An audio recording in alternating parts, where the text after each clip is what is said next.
My story's called Escape from Torah Camp.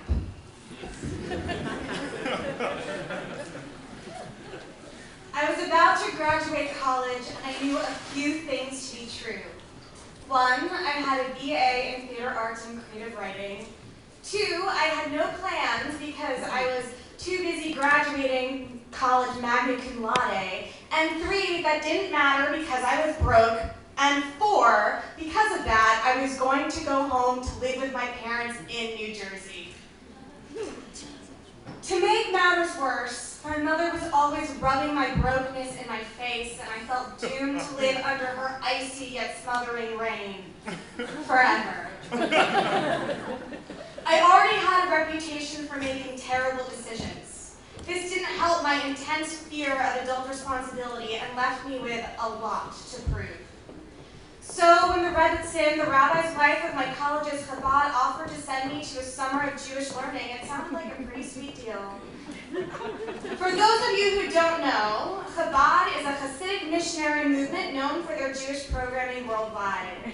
On my campus, Chabad is where frat boys went on Friday nights for Shabbos dinner to pregame, and I went to indulge in two of my favorite pastimes ever. One, eating challah, and two, singing Jewish songs while banging on tables. So, this summer of Jewish learning seemed like the perfect way to make new friends, reignite my childhood joy for studying Torah and Talmud, and stall having to make any adult decisions.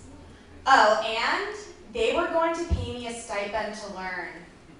$1,000. 4 weeks later, and I'm waiting for a van at Newark Airport where I meet two of my fellow campers. So what brought you guys here? Well, I grew up Jewish, but wasn't really that into it, and then I went to school and I got really close with my rabbi and my rebbitzin, and then Judaism started to mean a lot to me, so I'm really excited to become Lubavitch because it makes me really... I didn't hear anything after that. Becoming Lubavitch was not what I signed up for. It would mean observing Chabad traditions and laws, including not singing or dancing in front of men, keeping my elbows, knees, and collarbone covered in public. When I was married, I would have to wear a wig, and until I got married, I couldn't touch any boys. Chabad tradition did not exactly match up with my very real need to spontaneously skinny dip in oceans, perform karaoke publicly, and make out with whoever I want to, whenever I want to. I just thought that, I didn't say it, because we can all go with our own intentions, right? There was room for all of us there at Chabad camp. So we arrive at camp and I meet the rest of my group, 3 non-Jewish girls who are all excited to convert to Judaism, the Lubavitch way. Uneasy yet optimistic, I entered our first Torah class, excited to reignite my childhood passion for Jewish text. But we didn't open a book. Instead, we listened to the rabbi's ranting spiel.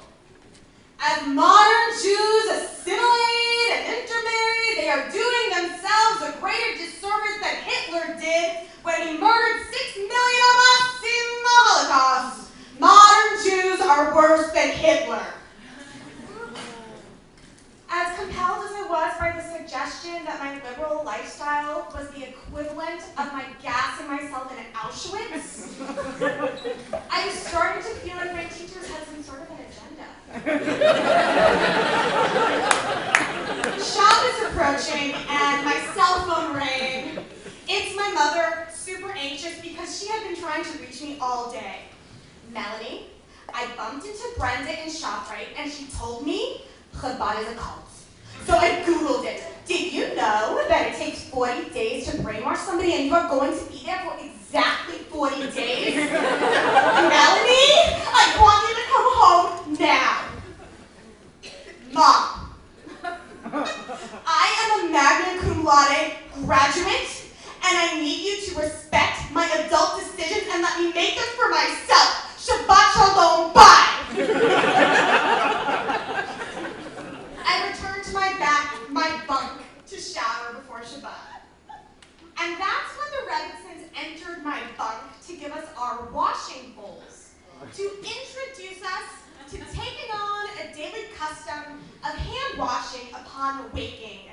Nagelwasser, I think. While the other girls excitedly asked questions about this tradition, I just stared at my bowl, not touching it. Do I take the bowl and pretend to play along?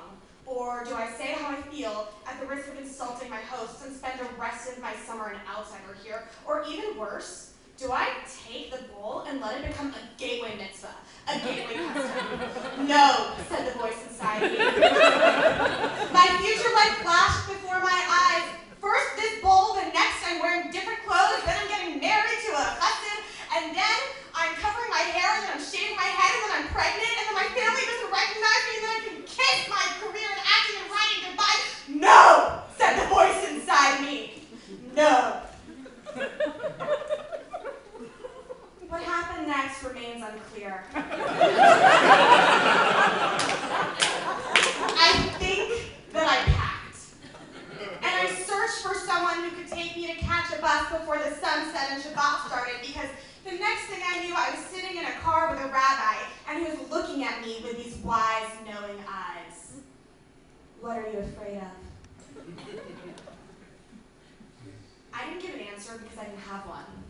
But in psychoanalytical hindsight, I was afraid that practicing his way of Judaism could become so compelling that I would give up the core of my being in order to be like him. We approached the bus station in silence, only to discover that the last bus before Shabbos had already left. I was trapped. As we turned around, the rabbi said, "Are you relieved?" Again, I didn't answer because I didn't know how I felt. I was 22, and that was something that a cult leader would say.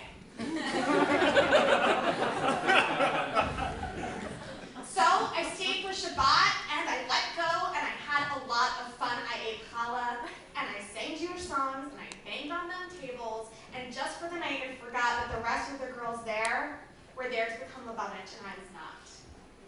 But the very next morning, I woke up with this mix of fear and nausea in my gut, this icky feeling that had been with me that had not gone away, and I didn't know why. I couldn't stay for the rest of Shabbos, but this feeling in my gut said that I needed to leave now. So 36 hours after I arrived at Torah camp, while my friends, new friends, and teachers were praying in services, I picked up my phone, I called a cab, I carried my bag outside, waving my credit card in order to pay for my ride out, violating at least 4 Sabbath laws all at once. I didn't say goodbye. I just left. And when I got into that cab, I finally did feel a sense of relief. I had made my first major post-college decision. It was unintentionally disrespectful to Chabad and very confusing for me. But I did it. And while I wasn't sure yet where I should belong, I had made a choice about where I didn't. So I was going to my childhood home, where my parents had welcomed me with open and loving arms, and decided that I could belong there, for now.